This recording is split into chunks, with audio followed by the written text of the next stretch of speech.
देखिए हमारा क्वेश्चन है write a program to generate a delay of 100 microsecond using 8086 system that runs at frequency हमें given है।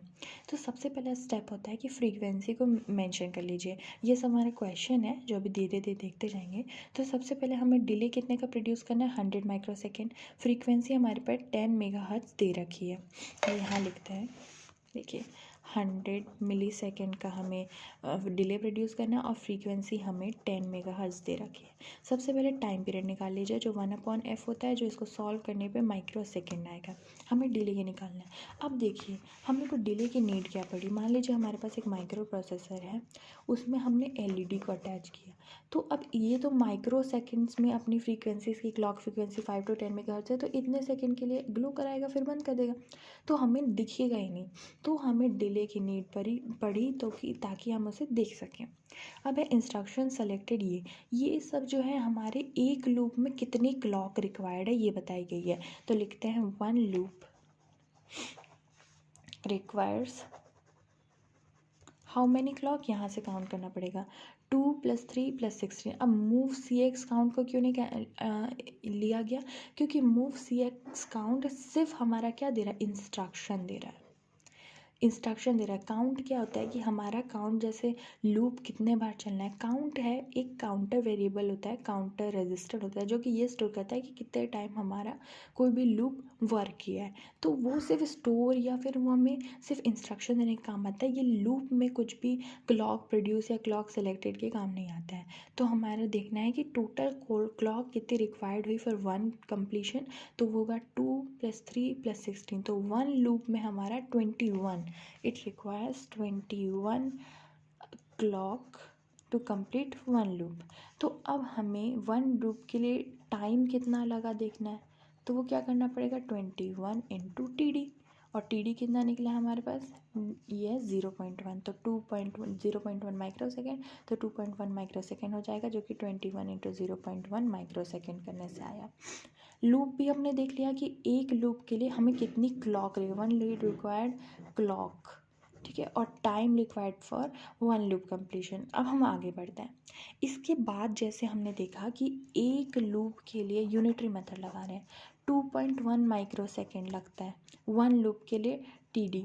तो कितना TD लगेगा 100 लूप के लिए, 100 माइक्रो मिली सेकेंड प्रोड्यूस करने के लिए, यही हम लोग को प्रोड्यूस करना है। तो हम इसको n ले लेते हैं। तो हमारा n क्या आ जाएगा, डायरेक्ट और इनवर्स, तो 2.1 micro second is equals to 1 × 100 ms। तो n हो जाएगा 100 × 10⁻³ डिवाइड बाई 2.1 × 10⁻⁶। तो n हमारे पास कितना आया, देखिए इसको कैलकुलेट करने पे आएगा 47619। अब ये तो डेसिमल वैल्यू है, हमें तो हेक्साडेसिमल में चाहिए होता है। तो हेक्साडेसिमल के लिए इसको 16 से डिवाइड करते जाइएगा, decimal to question mark of hexadecimal, तो वो हमारे पास आएगा BA03H। तो हमारे पास हेक्साडेसिमल वैल्यू भी आ गई। अब देखिए ये जो है हमारा एक काइंड ऑफ पूरा लूप के लिए है। तो अब हम फाइनल निकालना चाह रहे हैं एग्जैक्ट TD, जो कि हमें एग्जैक्ट TD निकालना है यूजिंग जो हम अब असेंबली लैंग्वेज जो प्रोग्राम लिखे हैं उसके अकॉर्डिंग। तो ये हमारा असेंबली लैंग्वेज प्रोग्राम है। तो अब देखिए इसमें सबसे पहले क्या है, मूव CX, ये। अब हमें इसमें क्लॉक पता है कि क्लॉक इतना यूज़ कर रहा है, तो 4 TD यूज़ कर रहा है। अब ये जब डिक्रीज CX, DX, ये तो देखिए ये तो कमांडिंग के काम आया। तो इसमें तो सिर्फ ये फ्लोर क्लॉक बस लेगा विथ माइक्रो सेकेंड। तो देखिए एग्जैक्ट TD हम माइक्रो सेकेंड्स में निकालते हैं, राइट। तो अब देखिए क्या हो रहा है कि मूव CX, ये तो हमारा इंस्ट्रक्शन की काम है, ये तो बस इंस्ट्रक्शन दे रहा है, इसमें तो वर्क नहीं करा रहा है क्लॉक और उसके लिए। तो ये एक ही बार रन करेगा, जो कितना एक्वायर करेगा टाइम, 4 × 0.1, क्योंकि मैं माइक्रो सेकेंड बाहर लिख चुकी हूँ तो इसीलिए मैं × 10⁻⁶ नहीं कर रही हूँ। फिर आगे बढ़ते हैं, ये है हमारा डिक्रीज CX। तो ये तो इतने बार रन करेगा जितने बार हम लोग को 100 मेगाहर्ट्ज़ तक नहीं लेके जाए, 100 मिली सेकेंड्स तक नहीं लेके जाए। तो क्या हो जाएगा 2 × हमने जो अभी वैल्यू निकाली है 2 × 47619 या फिर BA03H। तो ये हमें मल्टीप्लाई करना पड़ेगा क्योंकि बार बार ये लूप वर्क करता है। तो इतना टाइम्स ऑफ 0.1 माइक्रो सेकेंड।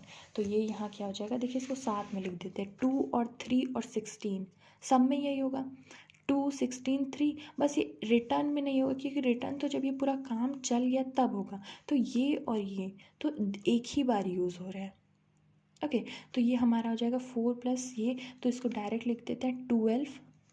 क्या कर रही हूँ मैं, 4 प्लस 8, 4 प्लस 8 तो 12 TD हो जाएगा, जो कि 12 इंटू 0.1 होगा। अभी बताती हूँ, ये देखिए यहाँ पर देखिए क्या हो रहा है कि एग्जैक्ट TD 12 इंटू 0.1 क्यों किया गया, क्योंकि ये हमारे सिस्टम में एक ही बार चल रहा है। एक बार CX बोलता है कि काउंट में रजिस्टर करो और अब लूप चलाओ, और रिटर्न वाला जब फाइनल वर्क हो चुका है तब रिटर्न का कमांड देता है। तो ये इतने बार नहीं चलेगा 100 मेगा सेकेंड्स के लिए, हमारे 100 मिली सेकेंड के लिए 2 3 16 चलेंगे।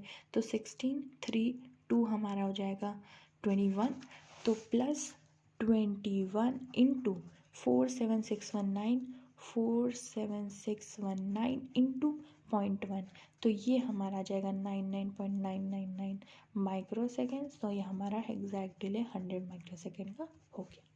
Thank you.